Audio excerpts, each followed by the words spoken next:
ओम नमः सिद्धेभ्य।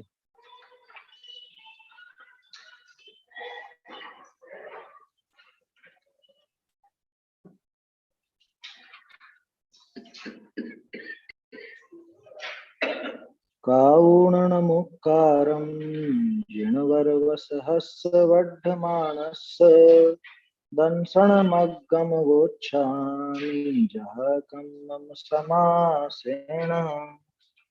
श्रीमद्वीरजिनेश रवि मिथ्यातमहर्तार विघ्नहरण मंगलकरण वंदो वृषकर्ता। वाणी वंदो हितकरी जिन मुख नभते गाज गणधर गणश्रुत भूझरी बूंद वर्ण पद साज। गुरु गौतम वंदो सुविधि संयम तप धर और जिन ते पंचम काल में बरत्यो जिन मत गौर।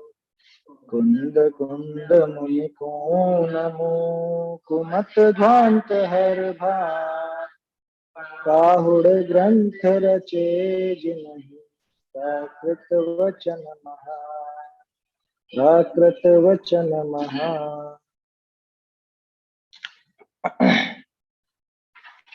कुंद कुंद आचार्य देव की अमर कृति अष्टपहुड़ ग्रंथ है।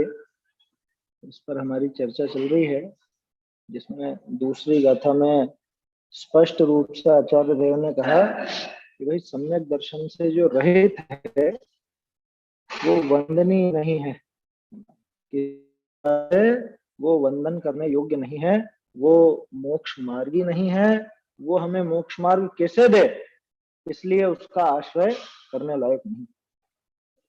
तो ठीक है साहब, उसकी पहचान तो करना जरूरी होगी कि सम्यक दर्शन अगर नहीं है तो फिर उसका आश्रय नहीं लेना, तो पहचान तो हो कि सम्यक दर्शन कैसा है या है, इसके है या नहीं है, ये सारी पहचान होनी चाहिए। तो उसकी पहचान के लिए कुछ बाहरी चिन्ह बताए गए, और उन बाहरी चिन्हों में निशंकित आदि 8 अंग भी शामिल हैं, जिनमें से निशंकित, निकांक्षित, निर्विचिकित्सा, इनकी चर्चा हो चुकी। अमूढ़ दृष्टि की भी चर्चा लगभग पूरी हो ही गई है। अमूढ़ दृष्टि के अंदर सच्चे देव, सच्चे शास्त्र, इनके संबंध में बिल्कुल भी विपरीतता नहीं होना, ऐसी बात है। और इनके संबंध में विपरीतता कब नहीं होगी कि जब इनका सही सही स्वरूप हमारे ख्याल में। इसलिए यहाँ पे जयचंद जी ने बहुत अच्छे से विस्तार करके इनका स्वरूप अपने को दिखाया।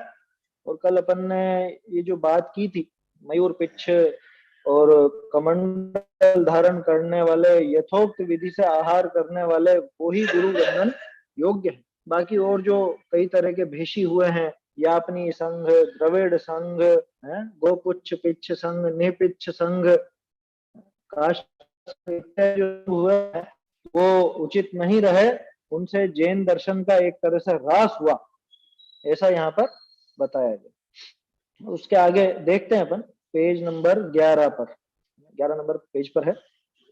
धर्म उसे कहते हैं जो जीव को संसार के दुख रूप नीच पद से, गाथा नहीं पड़ी, गाथा नहीं पड़ी। हाँ, गाथा सही है, अच्छा ध्यान दिलाया। गाथा तो पढ़ी नहीं अपन ने। चलिए गाथा पढ़ लेते हैं एक बार। दंसण मूलो धम्मो उविठ्ठो जिनवरे ही शिस्साणम तमसोण सकन्ने दंसण हीणोण वंदिवो सद्धर्म का है मूल दर्शन जिन वरेंद्रों ने कहा है कान वालों सुनो दर्शन हीन वंदन योग्य ना। पेज नंबर 11 पर अपन पढ़ रहे हैं ना।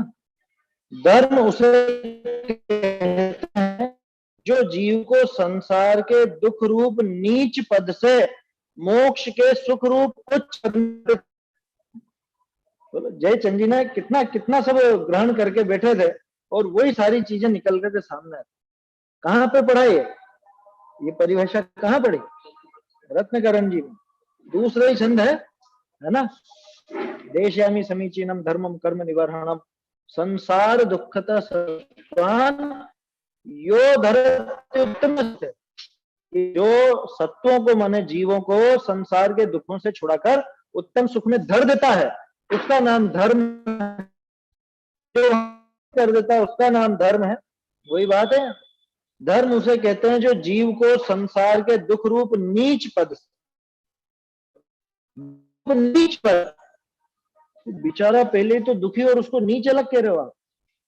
ये जो दुखदायी दशा है अथवा दुखी दशा है ये दशा ही तो है, ये ऊंची दशा थोड़ी ना, ये अच्छी दशा थोड़ी ना है जीव की। तो दुख रूप नीच पद से मोक्ष के सुख रूप उच्च पद, माने सुख पर्याय में सुख प्रकट होना ये जीव की उच्चता और पर्याय में दुख हो ये जीव की नीच दशा। ये अगर वास्तव में अंदर से ऐसा भरोसा आए ना तो इस दुख का नाश करने का उपाय करेगी। असल में नीच दशा लगती कहाँ है खुद की? संसार में पड़े हुए अनादिकाल से और दुखी हुए जा रहे हैं फिर भी वो नीच दशा थोड़ा ना लगती। उसमें भी उच्च पने का पता नहीं कैसा क्या गुमान चलता है। अरे ये नीच दशा है, वास्तव में नीच दशा को प्राप्त। अरे हम कोई ऐसे वैसे परिवार में थोड़ी ना पैदा हुए, हम तो जैन कुल में पैदा हुए, आप कैसे कह रहे हो नीच दशा? ये कुल अपेक्षा बात नहीं कर रहे हैं, वास्तविक तो ये है बात कि दुख की दशा ही नीची दशा है और इस दशा से उठना चाहते हो कि नहीं, ये दशा से बचना चाहते हो कि नहीं? बचना चाहते हो ना, इसका ही अर्थ है कि ये नीची दशा। अगर नीची नहीं होती तो क्यों छोड़ना चाहते इसको? भाई इस दशा से आप छूटना चाहते हो, इस दशा को छोड़ना चाहते हो, इस दशा को खत्म करना चाहते हो, इसका क्या मतलब निकला कि ये दशा बुरी है, खोटी है, नीची है। ऊंची दशा को प्राप्त होना चाहते, उसको नीचा नहीं समझे तो उसको छोड़ने का भाव ही नहीं, वास्तव में नहीं आता। जिसको संसार प्रिय लगता है उसको ये दशा नीची लगती नहीं तो वो छोड़ने का उपाय भी नहीं करता, और जिसको ये दशा दुख की दशा संसार की दशा नीची लगती है तो वो छोड़ने का उपाय भी करता है और मोक्ष की तरफ आगे बढ़ता है। तो धर्म क्या करता है? ये दुख रूपी नीची दशा को समाप्त करके उस मोक्ष के सुख रूपी ऊंची दशा में स्थापित करे, ऐसा धर्म ये होता है। धर्म धर्म उसका नाम है जो संसार के दुखों से छुड़ाकर उत्तम सुख में धर दे, उस सुख में स्थापित कर दे, वो है धर्म। अब सोचो, जिनको आप धर्म कहते हो, जिनको हम कहते हैं ये धर्म है, ये धर्म है, धर्म है, धर्म उसी का नाम कि जो वास्तव में जीव को दुख से छुड़ाकर सुख में स्थापित कर। अब उन क्रियाओं पर विचार करना, बाहरी क्रियाओं पर, कि वो कोई भी बाहरी क्रिया है, समझ में सबसे ऊंची बोल दो अपन तो स्वाध्याय, ये सबसे ऊंची क्रिया।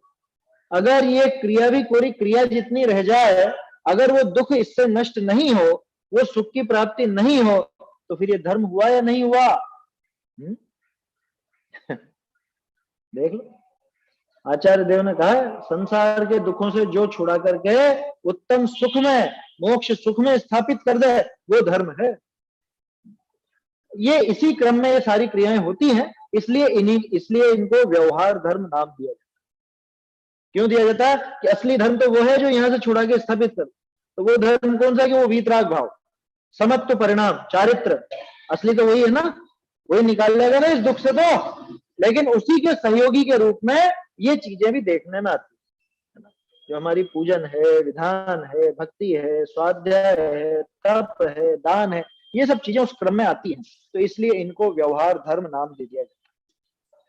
असली धर्म तो वो वीतराग भाव ही है, वो समत्व परिणाम ही है, जिससे ये जीव इस संसार के दुख से छूट करके उत्तम सुख को, मोक्ष सुख को प्राप्त करे। रत्नकरण जी की परिभाषा है ना, ऐसा है।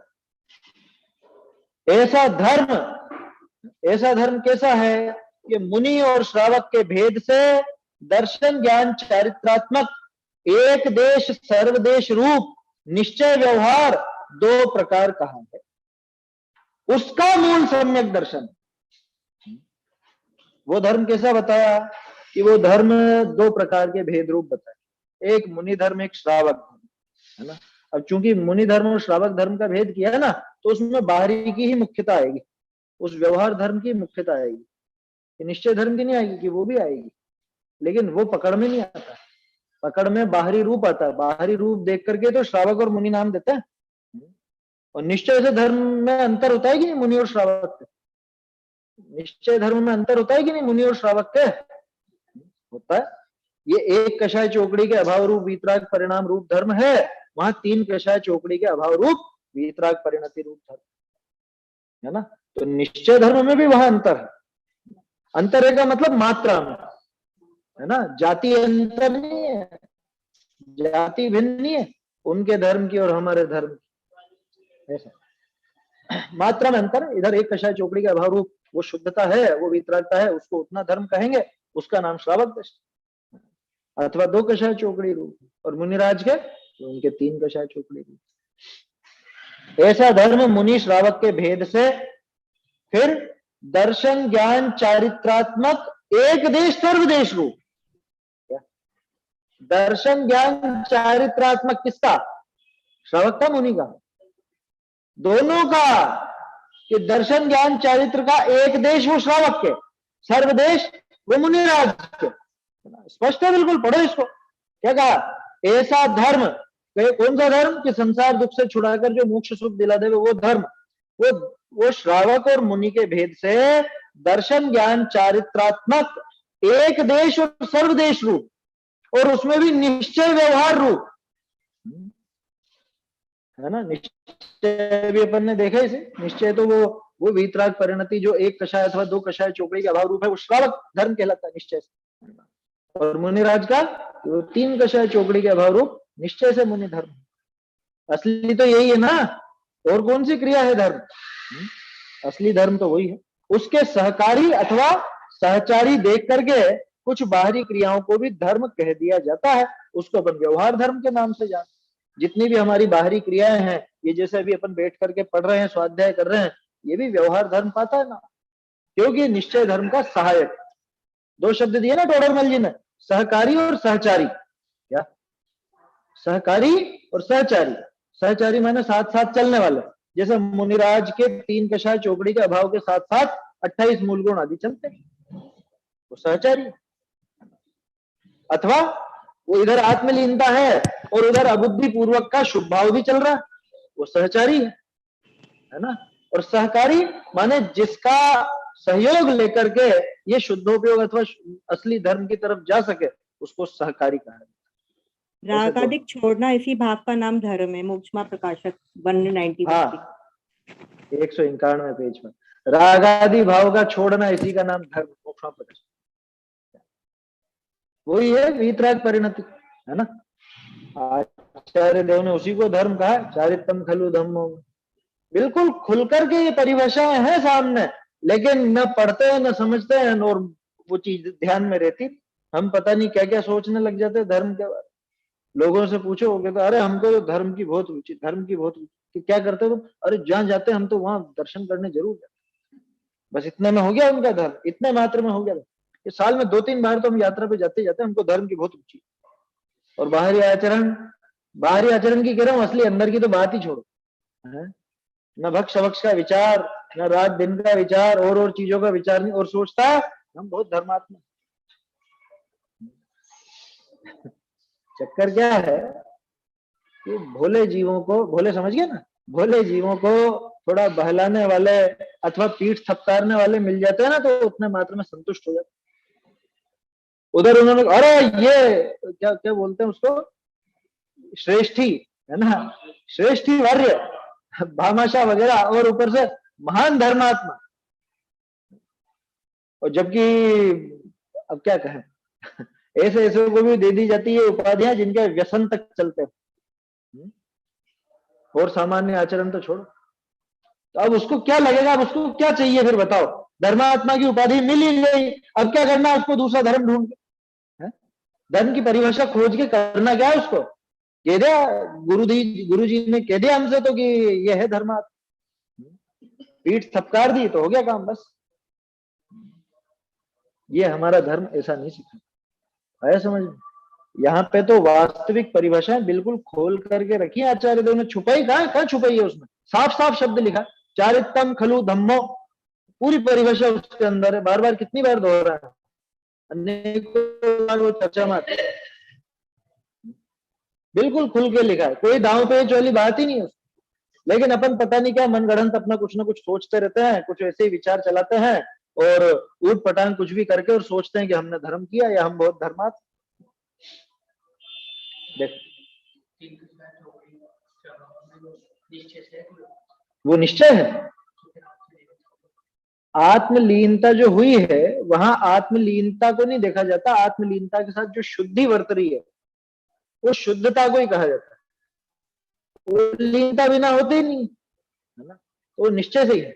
हाँ, इसमें भी अगर ऐसा करना हो, हाँ, आत्मलीनता सहित शुद्धि ऐसा, और व्यवहार से वो कर्मों की तरफ आ जाएगी बात, फिर कर्मों पे आ जाएगी। अगर उसमें भी ऐसा भेद करना हो, क्या तीन कषाय चौकड़ी का अभाव ये व्यवहार धर्म, माने फिर वो बाहर की क्रिया तो जाने कहां गई, क्या?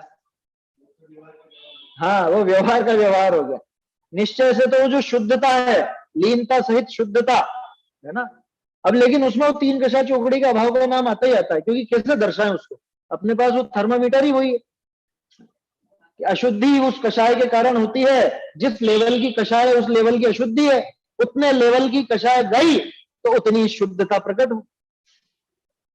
मतलब हम कितने पंगु हैं कि हमको शुद्धता को समझने के लिए भी वो अशुद्धता का अभाव कहना पड़ता। क्या करो, भाषा की कमी है, सहारा लेना पड़ता, ये व्यवहार का सहारा। हाँ, लीनता असली धर्म है, नहीं वो शुद्धता कोई धर्म है, वो सब साथ ही चलता। भाई यहाँ कह दिया ना, दर्शन ज्ञान चारित्रात्मक, सारी चीजें आ गई उसमें। और ये जो तीन का नाम लिया जाता है, काम तो अनंतों का चलता है एक साथ, आया समझ में? नाम भले तीन का लिया हो, काम एक साथ चलता है अनंतों का, अनंत को। बढ़िया। दर्शन ज्ञान चारित्रात्मक, एक देश सर्वदेश रूप, है ना।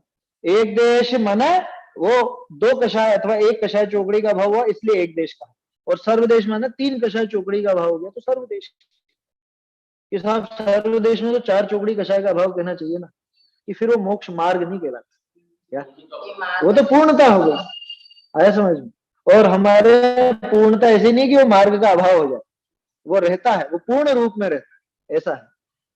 तोड़रमल जी ने दिया ऐसा जवाब, क्योंकि पूछा सामने वाले ने कि कारण का तो कार्य में अभाव हो जाता। बहुत से कारण ऐसे भी होते हैं कि जो कार्य के बने रहने पर भी रहते, मतलब कार्य हो और कारण भी उसके साथ में बना। बहुत से कारण इस तरह के होते हैं, और बहुत से कारण ऐसे होते हैं कि उनका अभाव होता है तभी जाकर के वो, ऐसी बात। देखिए क्या कहा, ऐसा जो धर्म है, जो निश्चय और व्यवहार दो प्रकार का कहा गया है, ध्यान रखना, धर्म दो प्रकार का है, धर्म तो एक ही प्रकार का, उसको कहा दो प्रकार से जाता है, समझाया दो प्रकार से जाता है।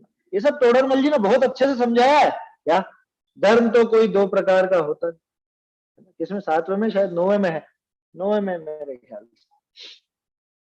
निश्चय व्यवहार द्वारा दो प्रकार कहा है, दो प्रकार का है नहीं लिखा, दो प्रकार कहा है।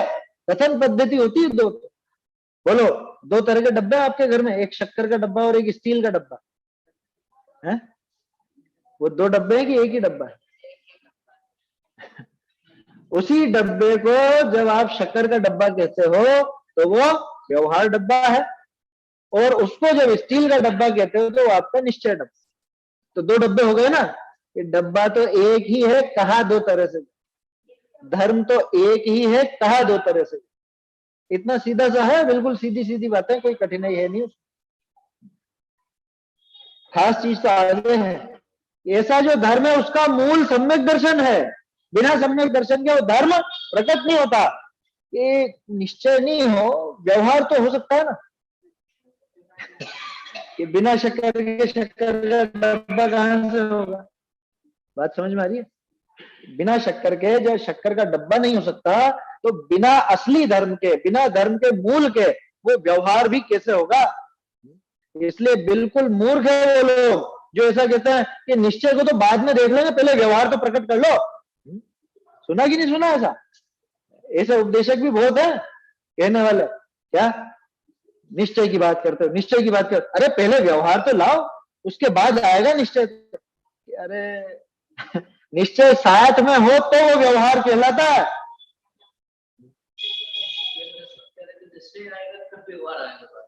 हाँ, साथ भी कह दो लेकिन पहले तो नहीं आ सकते। व्यवहार पहले तो कभी आ ही नहीं सकता। अभी भीड़ निकल रही है ना, बहुत भीड़। कौन सी भीड़ निकल रही है? अभी तो सीजन आ गया भीड़ का। क्या बोलते हो आप उसको? भीड़ बोलते हो, बारात बोलते हो? ये दूल्हा साथ हो तो बारात कहलाती है, नहीं तो भीड़ है। कह रहे दूल्हा दूल्हा बाद में देख लेंगे, पहले बारात लाओ। कि बिना वर का कैसे कैसी बारात, बिना वर की कैसी बारात? बारात नाम शब्द ही उससे वर से बना है। वराती मूल शब्द ये था संस्कृत, वर से संबंधित वराती, उसका बिगड़ के वो बराती, फिर हो गया बाराती। ऐसा ऐसे भाषा पनपती। तो वर नहीं हो तो किस बात के बाराती? अरे वर तो बाद में ढूंढ लेंगे, पहले बाराती लेकर। ऐसा होता है कहीं? ये सम्यक दर्शन तो बाद में देखेंगे, पहले बाकी सब धर्म तो कर लो अपन, बाकी व्यवहार धर्म तो ले। बिना निश्चय धर्म के वो व्यवहार धर्म होता ही नहीं है। कि कहलाएगा कहां से, होगा ही नहीं तो। समझ में आई बात? उसका मूल सम्यक दर्शन है, उसके बिना धर्म की उत्पत्ति नहीं होती, और जिसकी उत्पत्ति नहीं हो वो बढ़े कहां से? जैसे वो एक पंक्ति है ना, भव तरु की संभूति वृद्धि फलमयता का यह मूल है। वो मिथ्यात्व के लिए लिखा, संसार रूपी वृक्ष की संभूति, सबसे पहले होता है संभूति माने उत्पत्ति, फिर होती है उसकी उसकी रक्षा, और फिर होती है उसकी वृद्धि। हाँ आगे बहुत है, ये गाथाएं पूरी दी हुई। दर्शन पहुड़ पूरा इन्हीं तरह की गाथाओं से बना। योग और क्षेम होता है ना, योग और क्षेम। योग माने उसको जुटाना या पैदा करना, कुछ भी कह सकते, उत्पन्न करना। और क्षेम माने उसकी रक्षा करना। इससे आगे तीसरी चीज है वृद्धि। पहले योग होगा, उसका क्षेम होगा, फिर वृद्धि होगी। पहले वो उत्पन्न होती है वस्तु, उसकी रक्षा की जाती है, और फिर उसकी वृद्धि की जाती है। धर्म के साथ भी ऐसा ही है। धर्म पहले उत्पन्न होगा, किसके आधार पर? सम्यक दर्शन के आधार पर। सम्यक दर्शन के बिना धर्म उत्पन्न नहीं होगा, तो बढ़ेगा कहां से? समझ में ही बात? रक्षा कहां से होगी? पैदा ही नहीं हुआ अभी तो किसकी रक्षा करोगे? एक काम करो, तिजोरी बनाओ जोरदार। ये रुपए कितने हैं तुम्हारे पास? कि रुपए तो बाद में कमाऊंगा, क्या पहले तिजोरी बनाओ। बोलो क्या कहोगे? भैया पहले रुपए इकट्ठे करो, फिर सोचना रक्षा करने की। ऐसा है। उसके बिना धर्म की उत्पत्ति नहीं होती। इस प्रकार देव गुरु धर्म में तथा लोक में यथार्थ दृष्टि हो और मूढ़ता न हो, सो अमूढ़ दृष्टि अंग है। ये जो पैराग्राफ पढ़ा ना अपन ने, ये धर्म मूढ़ता से संबंधित था। मतलब उसका उल्टा कर लो, धर्म का स्वरूप दिखाया। कल और परसों तक जो बात करी थी वो देव का स्वरूप आया था, गुरु का स्वरूप आया था, अब ये धर्म का स्वरूप। और ऐसा धर्म का स्वरूप समझ लेवे तो उसके बाद धर्म संबंधी मूढ़ता न रहे। आया समझ? अंदाजा लगाया जाता है, व्यवहार धर्म होता नहीं है। ये अंग देख करके उसके व्यवहार धर्म का अंदाजा लगाया जाता है। ये प्रश्न यहाँ पे पहले इसीलिए इसी तरह से उठाया था कि हम कैसे पहचान करें, क्योंकि अंतरंग तो असली तो केवल ज्ञानी जानते हैं। तो बाहरी पहचान इस व्यवहार से ही होती है, जिसको हम व्यवहार धर्म कहते हैं, है ना। और वो भी उचित हो, बराबर हो, तो एक अंदाजा लगता है कि हाँ इसके हो सकता है सम्यक दर्शन, है ना। ये अभी अपन जो शास्त्र स्वाध्याय कर रहे हैं, मंदिर जाते हैं, नहीं मान लो उसमें दिक्कत नहीं कुछ भी, है ना, क्योंकि भाई वो लोक व्यवहार की चीज है ना। इसी तरह का प्रश्न उनके संबंध में आता है, किनके संबंध में? मुनिराज के संबंध। भाई मुनिराज की बाहरी क्रिया तो बिल्कुल यथावत एज इट इज नजर आ रही, 28 मूल गुणों में कोई कमी नजर नहीं आ रही, तो क्या करें फिर? कैसे मान कि तुम भावलिंग की पहचान नहीं कर सकते? हमें आचार्य देव ने यही उपदेश दिया कि तुम द्रव्य लिंग की पहचान करो, द्रव्य लिंग को देखो, उसकी परीक्षा करो, वो उचित हो तो स्वीकार करो, है ना, क्योंकि संभावना के आधार पर ही वो काम चलता है। व्यवहार है वो, भाई नमन करना, दर्शन करना, पूजन करना, ये सब व्यवहार का है ना, तो उसमें व्यवहार रूप ही देखा जाएगा, उसमें निश्चय रूप नहीं देखा जाएगा, तो देख भी नहीं सकते हैं। वो तो समझ जाएंगे, आगे आएगी बात इस तरह की, क्या वो समझ जाएंगे। एक जो उस स्तर का व्यक्ति है वो अपने स्तर के व्यक्ति को पहचान लेता है। इसमें है शायद या सुबह वाली में है, मेरे ख्याल से इसमें आ जाएगी। हाँ हाँ इसमें है आगे, हाँ है इसके अंदर खुलासा, वो पहचान कर सकते। आप कुछ कह रहे थे? जैसे मंदिर जाते हैं, साथ स्वाध्याय करते हैं, तो ये क्या है? हाँ। ये व्यवहार धर्म है कि नहीं? अभी थोड़ी देर पहले अपन बात की, इसको सहचारी सहकारी देख करके कह देते हैं। नहीं, मंदिर जाना, पूजन करना, स्वाध्याय करना, ये तो अभी निश्चय तो है नहीं। आप क्या पूछना चाह रहे हो? इसको व्यवहार धर्म कहते हैं ऐसा, या ये व्यवहार धर्म है ऐसा? अपन बोलते हैं निश्चय के साथ चलने वाली बाहरी क्रियाओं को। हाँ, वास्तव में देखा जाए तो वो कोई व्यवहार धर्म नहीं है। क्यों नहीं है? क्योंकि व्यवहार धर्म भी उसके होता है जिसके निश्चय धर्म, असल तो ये है। बाकी सहकारी देख करके उसको हम कह देते हैं, व्यवहार से धर्म कह देते हैं, धर्मात्मा कह देते हैं कि अरे मंदिर जाता है, ये पूजन करता है, ये स्वाध्याय करता है, व्रत उपवास करता, अरे धर्मात्मा कह देते हैं, है ना। असलियत दिमाग में रखना, व्यवहार धर्म भी उसी के होता है कि जिसके निश्चय धर्म। निश्चय धर्म के बिना व्यवहार धर्म की सत्ता नहीं होती, कभी नहीं होती, हो नहीं सकती, ऐसा पक्का मानना। वही है सीधा सा अपना डब्बे का उदाहरण, बिना शक्कर के कैसा शक्कर का डब्बा, ये बताओ। मोक्षमा प्रकाशक में आया तो था कि है ना, कहने और समझाने की पद्धति का नाम नए है बस। हाँ, टोडरमल जी ने स्पष्ट किया, कहने और समझने की पद्धति का नाम नए है। नए से वस्तु होती तो है नहीं, है ना। एक तो व्यवहार से आत्मा होता हो अलग, और एक निश्चय से आत्मा होता हो ऐसा, ऐसा थोड़े ना। आत्मा तो जो है सो ही है, वस्तु का स्वरूप तो जैसा है वैसे ही है, ऐसे ही धर्म का स्वरूप तो जो है वही है, तो कह दिया जाता। और इतना पक्का मान के चलना कि बिना निश्चय के व्यवहार की सत्ता संभव नहीं। व्यवहार धर्म भी उसी के है वास्तव में तो, कि जिसके निश्चय। ठीक है, लेकिन सहचारी या सहकारी देखकर कह दिया जाता है, इतने मात्र में संतुष्ट मत हो जाए कि कहने को तो है ना, हम भी कहने को तो हम भी धर्मात्मा है ना। अरे कहा गया है, आया समझ में, कहा गया है, उससे हो नहीं गया। कहने मात्र से वो काम नहीं हो जाता। ऐसे कहने मात्र से काम हो जाता होता तो वो समूह शरण में जितने भी आए सारे के सारे मोक्षगामी कहला, सब मोक्ष पहुंच चुके होते। वो पद्धति अपन ने बहुत अच्छे से देखी वहां मोक्षों प्रकाशक में 8वें अधिकार में खूब स्पष्ट है, ध्यान रहना। तो इस प्रकार देव गुरु धर्म में तथा लोक में यथार्थ दृष्टि हो, मूर्खता न हो, सच्ची दृष्टि हो, उनका यथार्थ स्वरूप ख्याल में हो और मूढ़ता न हो, सो अमूढ़ दृष्टि अंग है। उसका नाम अमूढ़ दृष्टि है।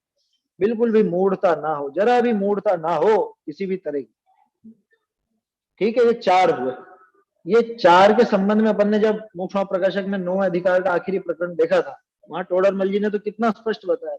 निशंकित है वो मोह के अभाव रूप, निकांक्षित राग के अभाव रूप, चिकित्सा द्वेष के अभाव रूप, और अमूढ़ दृष्टि ग्रहित मिथ्या के अभाव। ये 4 तो उन 4 विकारों के अभाव रूप है, ऐसा उसमें से निकल जाती है। कितना राग द्वेष कि जिससे सम्यक तो घाता जाए, जिससे सम्यक में बाधा खड़ी हो, इतने राग का अभाव हो, उसका नाम निकांक्षित। क्योंकि राग की तो मुख्यता वहां चाहिए, ये चाहिए राग है ना। निर्विचिकित्सा में द्वेष की मुख्यता, तो इतना द्वेष कि जिससे वो सम्यक तो पैदा ना हो सके, उतने द्वेष का अभाव। इतना और उतना क्यों कह रहा हूं मैं? क्योंकि वो प्रश्न खड़ा होता है फिर कि साहब सम्यक दृष्टि के भी तो राग द्वेष पाए जाते हैं, उसके भी तो भय दिख रहा है, उसके भी तो लोभ दिख रहा है, उसके भी तो राग द्वेष दिख रहा है। तो उसके इतने नहीं है कि जो अनंतानुबंधी की श्रेणी के हो, जिससे सम्यक दर्शन पैदा होने में दिक्कत आए, ऐसे नहीं। तो ये चार तो उन नकारात्मक के अभाव रूप थे, है ना, उनके अभाव रूप है। अब ये चार आगे के वो सद्भाव रूप है, वो देखें। अपने आत्मा की शक्ति को बढ़ाना सो उपग्रहण अंग है। ये टोडरमल जी की लाइन लिखी है क्या? अपने आत्मा की शक्ति को बढ़ाना वो उपग्रहण अंग, दो नाम आते हैं इसके, उपग्रहण और उपगुहन। दोनों को एक लो तब तो ढकने का नाम है, और दोनों को अलग अलग करके देखो तो अपनी शक्ति को बढ़ाना वो उपग्रहण। सम्यक दर्शन ज्ञान चरित्र को अपने पुरुषार्थ द्वारा बढ़ाना ही उपग्रहण है। सम्यक दर्शन ज्ञान चरित्र को बढ़ावे, कैसे बढ़ावे, कैसे बढ़ावे? एक ही उपाय है, तत्व विचार और अमली। इसके अलावा और कोई उपाय है क्या सम्यक दर्शन ज्ञान चरित्र को बढ़ाने का? तत्व विचार के लिए सहायक सामग्री स्वाध्याय आदि ये सब चीजें हो जाती है। उसे उपगुहन भी कहते हैं।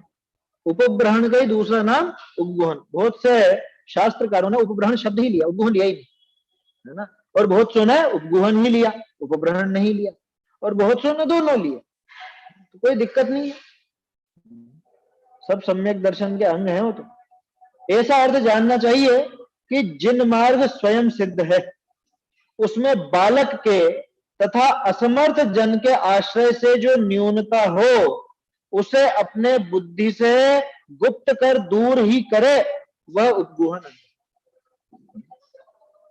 ये ना, ये मुझे ध्यान नहीं आ रहा है, लेकिन ये मूल में किन्हीं आचार्य का कथन है। बालक और अशक्त को, अशक्त जन के आधार से, हर जगह ये बात नहीं आती, हर जगह नहीं आती है ये बात, लेकिन किन्हीं शास्त्रों में ऐसा स्पष्ट है। बालक और असमर्थ जन के आश्रय से जो न्यूनता हो, माने उनके जो दोष लगा हो तो उनको छिपाए। क्यों बालक और अशक्त की बात क्यों ली? जो बालक नहीं हो और जो अशक्त भी नहीं हो वो करे तो है? बात समझ में आ रही है? तो उसको उजागर करना चाहिए, ऐसा कि उजागर तो उसकी भी ना करे, लेकिन यह बालक और अशक्त में ऐसा समझना अरे बालक है, छोटा है, अभी उम्र में कम है अथवा समझता कम है, जो भी बात है, तो उसके हिसाब से उसको उजागर नहीं करे कि अरे देखो देखो इसने ऐसा कर दिया, अरे कमजोर है, हो सकता है इससे गड़बड़ हो गई है, उसको भी समझाए, और अगर इसी बात उठे तो उसको भी दबाए। धर्म का जिसमें रास ना हो ऐसा काम करे, इसलिए बालक और अशक्त का लिया। अब जो सामर्थ्यवान है और समझदार है, जो बालक भी नहीं है, वो गड़बड़ करे तो फिर उसमें क्या क्या बहाना लोगे आप? उसमें कैसा बालकपना लोगे या कैसी असमर्थता लोगे? तो क्या जगत जाहिर करे सबके सामने? सबके सामने जगत जाहिर करने की बात तो अपने यहाँ पे आती भी नहीं है ना। व्यक्तिगत तो नाम लेकर कभी किसी का किया भी नहीं जाता, हमेशा ध्यान रखना। और जैसे कोई व्यक्ति बड़ा वेश धारण करके, बड़ा पद धारण करके विपरीतता करता है और उसके अपन चर्चा भी करते हैं मान लो, तो वो अपने अपने में ही करते हैं, आप अन्य मति के सामने जाके नहीं करोगे कि आप अपने अपने में तो कर रहे हो खूब खुल करके और डटकर विरोध भी कर रहे हो, अन्य मति के सामने क्यों मना करते? कि अन्य मति को नहीं पता है ना क्या है असली रूप और क्या नहीं है, उसके लिए तो वही जैन धर्म है। समझ में ही बात? उस मामले में मौन रहे, उस मामले में बात ही नहीं करे, वो श्रेष्ठ उपाय। ना उनके प्रति झूठी भक्ति प्रदर्शित करे और ना आगे होकर के उन दोषों को उजागर करे, क्योंकि आखिरकार बदनामी धर्म की होती है। सामने वाला नहीं जानता कि सच्चा है कि झूठा है, और इनके किसको सच्चा कहते हैं किसको झूठा कहते हैं उसको थोड़ा पता, वो हम जानते हैं, वो हमको पता है। तो आपस में सावधान रहना, आपस में पूरा विवेक रखना, क्या और व्यर्थ में झूठी भक्ति भी दिखाने की भी आवश्यकता नहीं। कह रहे नहीं वो क्या समाज में झगड़ा पड़ता है इस वजह से हम तो क्या सबको कर लेते हैं, ऐसी झूठी भक्ति दिखाने की जरूरत नहीं है, उसमें तो अनुमोदन ही होगा। समझ में आ रही है बात?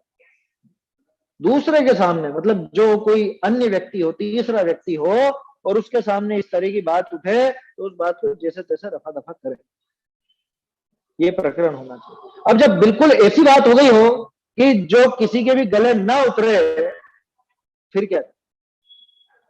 जैसे अखबारों में किस्से आ गए हो समझ गए ना कैसे कोई भ्रष्ट आचरण के, कोई लूटपाट के, या कोई इस तरह के बलात्कार आदि के, आत्मघात के, या हत्या के, और कुछ भी इस तरह के किस्सा। अब क्या करें कि हमारे ये होते ही नहीं, ये तो कोई भेषी आ गया, कोई ढोंगी आ गया, अब क्या करोगे? उसके बाद क्या करोगे सामने वाला अगर इस तरह की बात करे? समझ में ही बात? वहां लिपापोती नहीं करना, उसका नाम उपगोहन नहीं है। समझ में ही बात?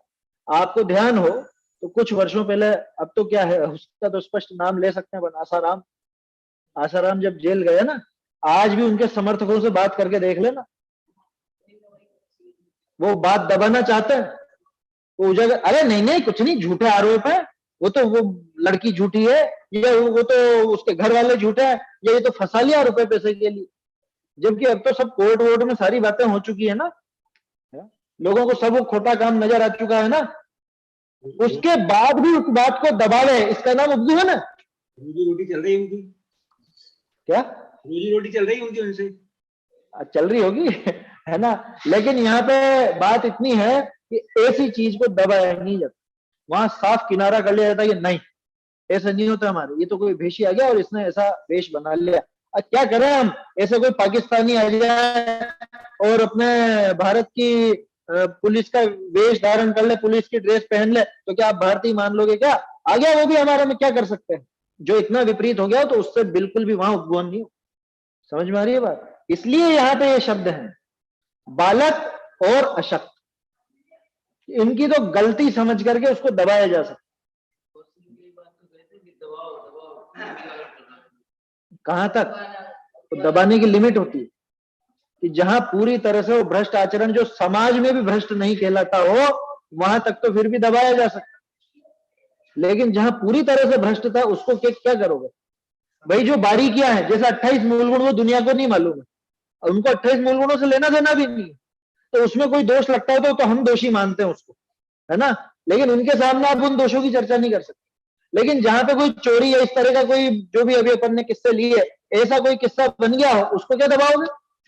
वहां तो लौकिक में ही सामाजिक रूप से ही विपरीतता हो गई है, उसको नहीं दबाया जा सकता, वहां तो किनारा ही किया जाए।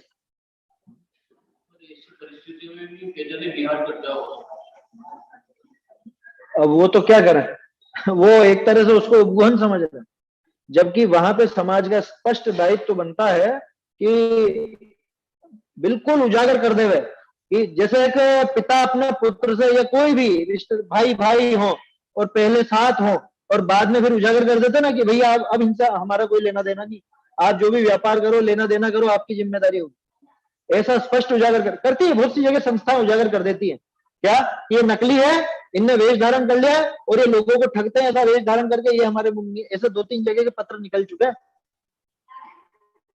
पिछले 2-3 वर्षों में, देखने में आए क्या। उनको कपड़े पहना के रवाना कर दिया और रवाना करने के अलावा लेटर जगह जगह पहुंचाएगा, क्योंकि उनने 2-3 बार ऐसे किस्से हो गए कि वो कपड़े पहना के रवाना किया और उसके बाद वापस कपड़े उतार के वो तो पहुंच गए वेश धारण कर। अंध भक्तों को तो क्या चाहिए? समझ में आई बात? इसलिए इस चीज में ये बहुत बारीकी से समझना पड़ेगा कि किस लेवल तक आप वो दूसरों के सामने दबाओगे, किस लेवल तक अपने वालों के सामने दबाओगे, और किस लेवल तक बिल्कुल जाहिर विरोध करोगे। वो अपनी बुद्धि से हमको परखना पड़ेगा। हमारे जो आचार्यों का उपदेश है, कुंद कुंदादि आचार्यों ने जो हमको बताया है, उस ढंग से उस बात को बारीकी से समझना पड़ेगा, क्योंकि उपगोहन के नाम पे शिथिलाचार को, भ्रष्टाचार को बढ़ावा दे सकते हैं क्या? ये आज जितना भी विपरीतता दिख रही है वो ऐसे छद्म उपगोहन के नाम पे दिख रही है, झूठे उपगोहन के। ये उपगोहन नहीं है, समझ में ही बात? उपगोहन के साथ उपब्रहण जुड़ा हुआ, ध्यान रखना। उपब्रहण में क्या आता है? वह निज धर्म दिपावे, जिससे अपना धर्म बढ़े। क्या धर्म को बढ़ाने के लिए छिपाई जाए बात, तब तक तो चलता है, लेकिन जिससे धर्म का ही घात हो रहा हो, जिससे धर्म ही और उल्टा घाटे में जा रहा हो, नीचे जा रहा हो, वो उपगोहन नहीं है। अपराध की संख्या बढ़ती है, अपराध की संख्या बढ़ती है, बिल्कुल सही बात। ये अपराध का प्रश्रय हो गया, ये समझ में आ रही है बात? हाँ हाँ, देखो अपन ने, आपको ध्यान हो जब ये ग्रंथ प्रारंभ किया था इसकी प्रस्तावना पढ़ी थी, तब उसमें एक बात बहुत अच्छी आई थी कि आज इस शिथिलाचार के युग में थोड़ी बहुत जो लगाम कसी हुई है वो ये अष्टपहड़ की योगदान है। ये अष्टपहड़ ग्रंथ अगर नहीं होता तो आज पता नहीं जाने क्या कबाड़ा हो चुका होता। अभी भी कमी तो नहीं रख छोड़ी है लोगों ने, है ना, लेकिन ये अष्टपहड़ ग्रंथ अगर नहीं होते तो वास्तव में अपन कल्पना नहीं कर सकते। समझ में आ रही है बात? अरे अपन ही यहाँ बैठ के बात थोड़े ना कर रहे होते, अपन भी उन्हीं में शामिल होता। क्यों कि क्या दिशा निर्देश किसने दिए थे? जब अष्टपहड़ नहीं होता तो कुंदकुंदाचार्य को मानने वाले और उनकी राह पे चलने वाले दूसरे साहित्यकार भी कहां से लिख देते?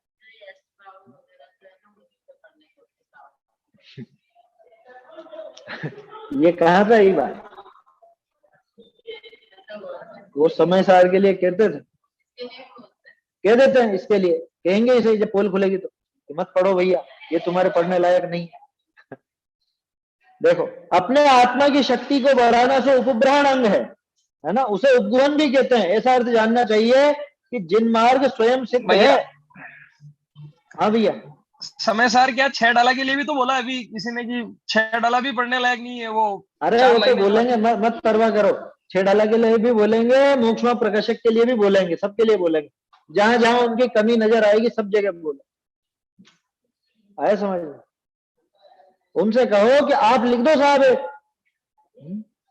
जैन धर्म को बताने वाला आप ही कुछ ऐसा बना दो ना जोरदार।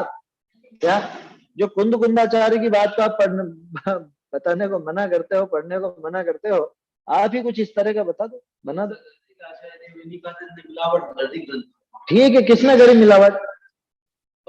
हाँ, अपन ने कर दी। कितने सालों में? हम तो नहीं पढ़ेंगे छपे हुए, हमको तो पढ़ना आता है। वो हम पढ़ लेंगे, 300 साल पहले के लिखे हुए पढ़ना जानते हैं, वो पढ़ लेंगे हम।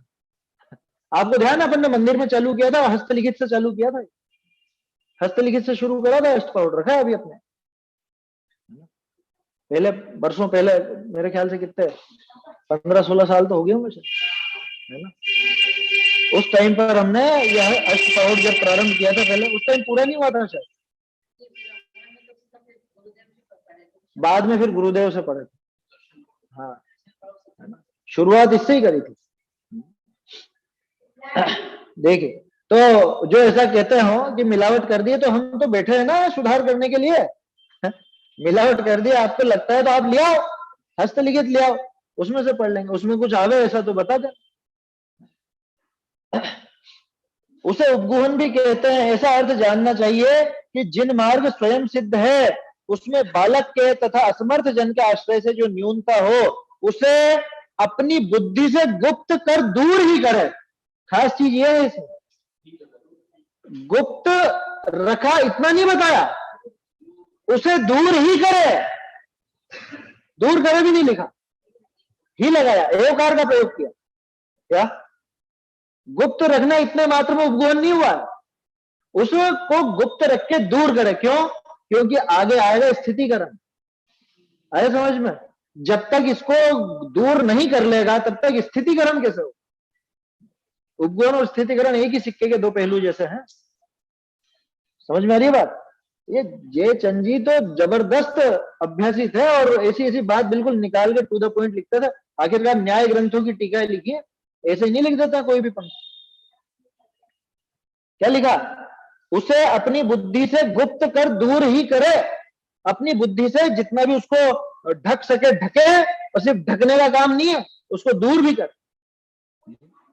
अध्यापक क्या करता है? गलती देखता है तो गलती को पूरे सबके सामने उजागर कर देगा कि नहीं? उजागर तो नहीं करता, छुपा के रखता बस। अरे उसका सुधार करवाता है कि नहीं बेटा ये ऐसे नहीं, ऐसे करो, ये सवाल इस ढंग से नहीं होगा, इस पद्धति से करो, जवाब इस तरह से आना चाहिए। सुधार करवाता है कि नहीं? वो अध्यापक ईमानदार ही नहीं अगर वो ऐसा काम नहीं करे। आजकल जैसे नहीं, आजकल तो बहुत उल्टे सीधे किस्से सुनने में आते हैं। होमवर्क करके नहीं लाया तो इतनी कुटाई कर दी जो बेचारे की रीढ़ की हड्डी, कोई मरी गए, ऐसे ऐसे किस्से आते हैं अखबार में।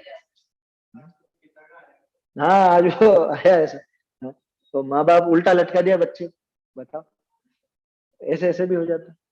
होमवर्क नहीं करा तो उल्टा लटका दिया, कैसी कैसी बातें होती।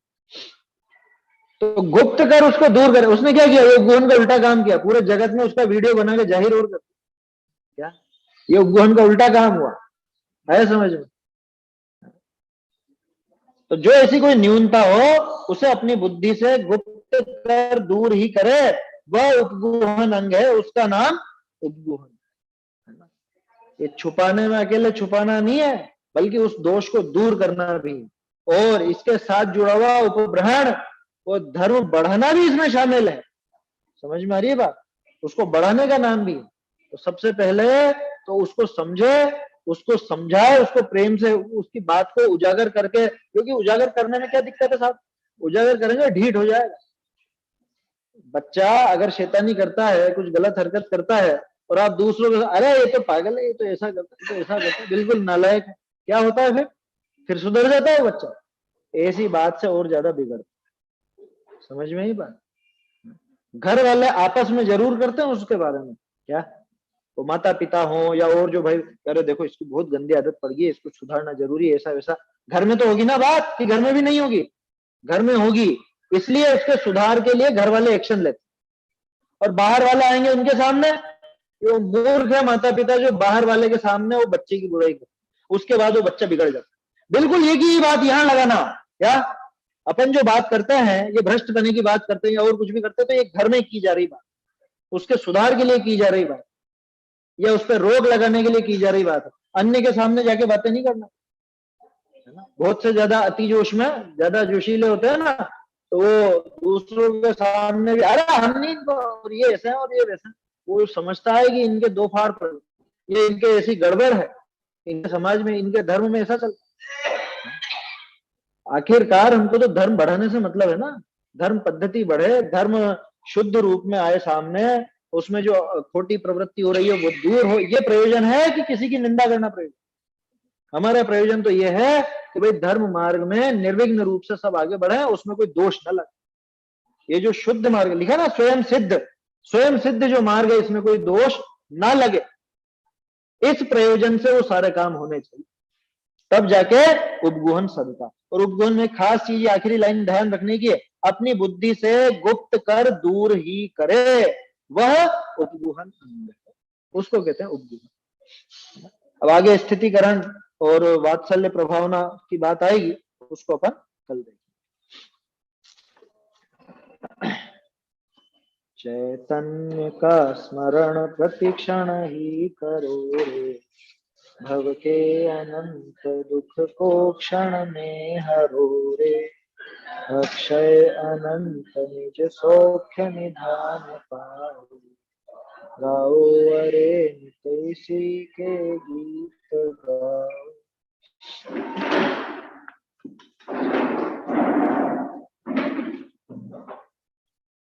जिनवाणी स्तुति। जान के सुज्ञानी जैनवानी की सरधा लाइए, जान के सुज्ञानी जैनवानी की सरधा लाइए, जा बिन काल अनंते भ्रम का, जा बिन काल अनंते भ्रम का, सुख न मिले कहूँ प्राणी, जान के सुज्ञानी जैनवाणी की सरधा लाई, स्वपर विवेक अखंड मिलत है, स्वपर विवेक अखंड मिलत है, जाई के सरधानी, जान के सुजानी जैनवानी की सरधा लाई, अखिल प्रमाण सिद्ध अविरुद्धक, अखिल प्रमाण सिद्ध अविरुद्धक, सत्पद शुद्ध निशानी, जान के सुजानी जैनवानी की सरधा लाई, भाग चंद सत्यारथ जानी, भाग चंद सत्यारथ जानी, परम धर्म रजधानी, जान के सुजानी जैनवानी की श्रद्धा लागी, जान के सुज्ञानी जैन वाणी की श्रद्धा